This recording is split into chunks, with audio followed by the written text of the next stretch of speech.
कौन से फॉर्मूले? फॉर्मूले तो हमारे अभी तक 4 दिए, s is ut plus half h square या half gt square, v square minus u square is equal to 2gh, ठीक है, v is equal to u plus minus gt and s n f वाला u plus g by 2 into 2n minus 1. सो जो हमारे 4 फॉर्मूले m1d के use हुए हैं वो तो यही 4 है. अगर आपका हॉरिजॉन्टल मोशन है तो a आ जाता है, वर्टिकल मोशन है तो g आ जाता है, प्लस या माइनस साइन कन्वेंशन पे डिपेंड करेगा, ठीक है. So now this is a question which reads a parachutist after bailing out, यहाँ पे बच्चे शायद प्रिंटिंग मिस्टेक है, जिस बैकिंग आउट, टाइपिंग एरर है, बैकिंग आउट नहीं है, बेलिंग आउट है. बेलिंग out means when the parachutist falls 50 meter. Question number 107 rocket का नेक्स्ट क्वेश्चन है 107 question, where we have a parachutist after bailing out falls 50 meter without friction. When its parachute opens, he deaccelerates downward with 2 meter per second square. He reaches the ground with a speed of 3 meter per second. Calculate how long is he in the air and at what height did he bail out?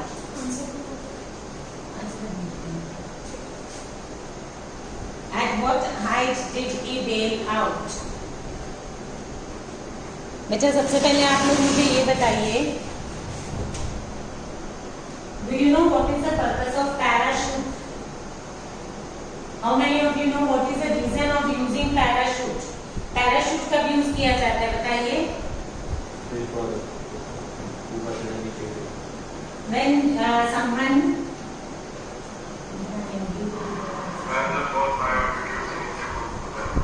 जब aeroplane से नीचे कूदते हैं, it is basically a safety. अगर parachute नहीं होगा तो क्या सिचुएशन होगी आप मुझे बताइए? फ्री फॉल होगा. Like I always tell you, जिंदगी ना मिलेगी दोबारा में ये वाला पूरा आपको वर्टिकल मोशन बहुत क्लियर दिखेगा उस मूवी में अगर आप देखोगे. So what they do, aeroplane या हेलीकॉप्टर जो भी था उसको स्टेशनरी रख के they jump out and then after covering certain distance they open up the parachute. बेटा देखो पैराशूट का बेसिक पर्पस क्या होता है?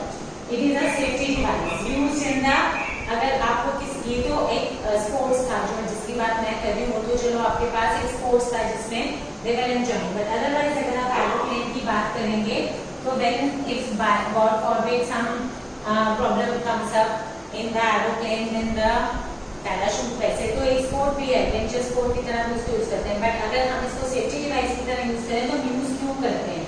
क्योंकि अगर एरोप्लेन में कोई फॉल्ट हो गया एंड उसमें जो ट्रैवलर्स हैं उनको बोला जाए that you jump out because उसमें आग लगने वाली है या whatever, so if they jump out even from the zero velocity, अगर u इज इक्वल टू 0 से भी वो जंप करेंगे तो they will be accelerated at the rate of 9.8 meter per second square. मैं अप्रोक्सीमेटली 10 मीटर ले रही हूँ, तो आफ्टर एवरी 1 सेकेंड उनकी स्पीड जो है वो 10 मीटर पर सेकेंड क्या होती जाएगी? बढ़ती जाएगी. और एरोप्लेन कोई ऐसा तो नहीं कि 100-200 मीटर की हाइट पे होगा, it will be at the height of quite high altitude of thousands of meters. तो अगर सपोज करो 3 किलोमीटर की हाइट पे भी वो है या 3000 मीटर की हाइट पे भी एरोप्लेन है और वहां से जब पर्सन नीचे गिरेगा तो 3000 मीटर से नीचे आने में h is equal to s is equal to ut plus half gt square के हिसाब से उसे जितनी देर लगेगी, अगर मैं सपोज करो एज एन एग्जांपल 3000 भी लेती हूँ तो 3000 into 2/10 भी लेती हूँ तो ये t स्क्वायर हो गया. It means √600 will be the time. √600 is 10√6 something like that. तो अगर इतने टाइम में इस पर्सन की अपनी वेलोसिटी जो है वो इंक्रीज होती जाएगी and with such high velocity और हाई स्पीड अगर वो ग्राउंड पे स्ट्राइक करेगा तो ground for every action there is equal and opposite reaction, तो उसको वापस बाउंसिंग फोर्स जो मिलेगा वो भी बहुत ज्यादा मिलेगा. So he will not be able to survive. Practically parachute का पर्पस क्या होता है?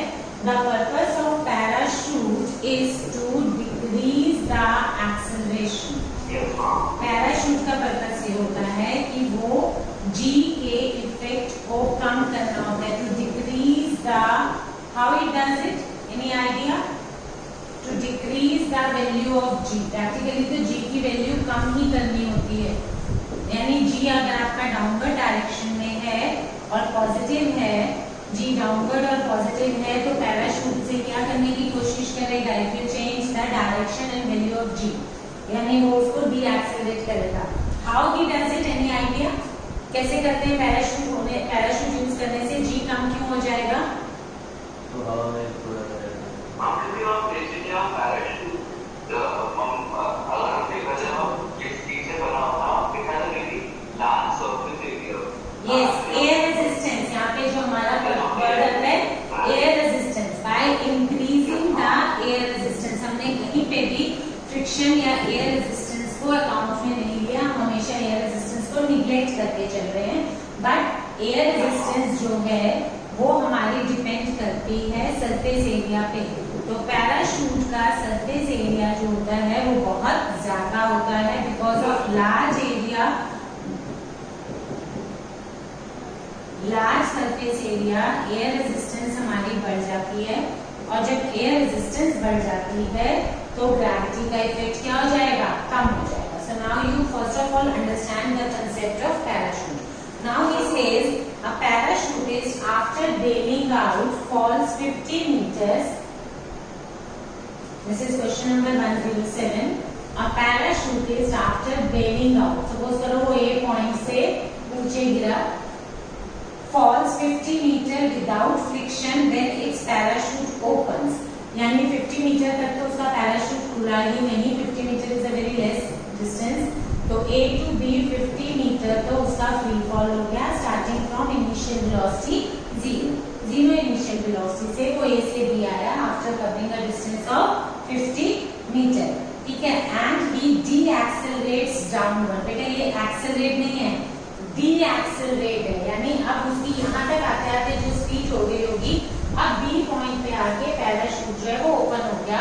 तो अब यहाँ से A to B 0 वेलोसिटी से आते आते उसने कुछ V1 वेलोसिटी अटेन कर ली।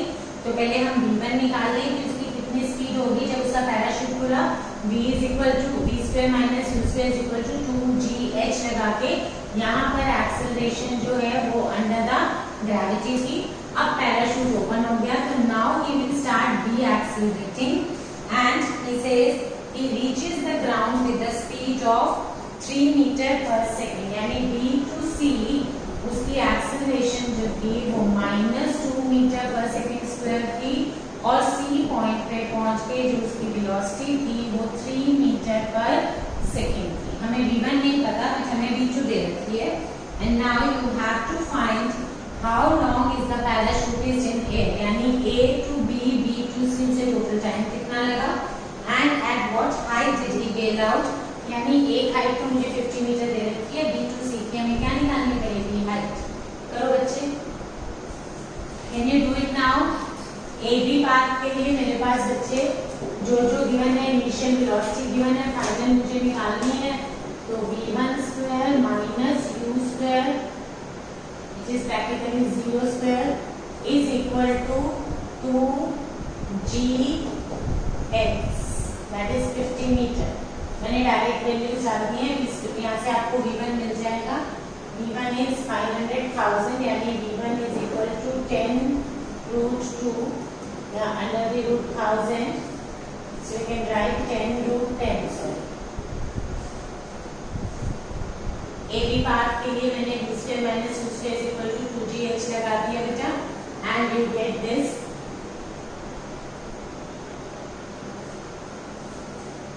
Then after this हमें निकालना क्या है, how long is in here, तो हम यहाँ का टाइम भी निकाल सकते हैं।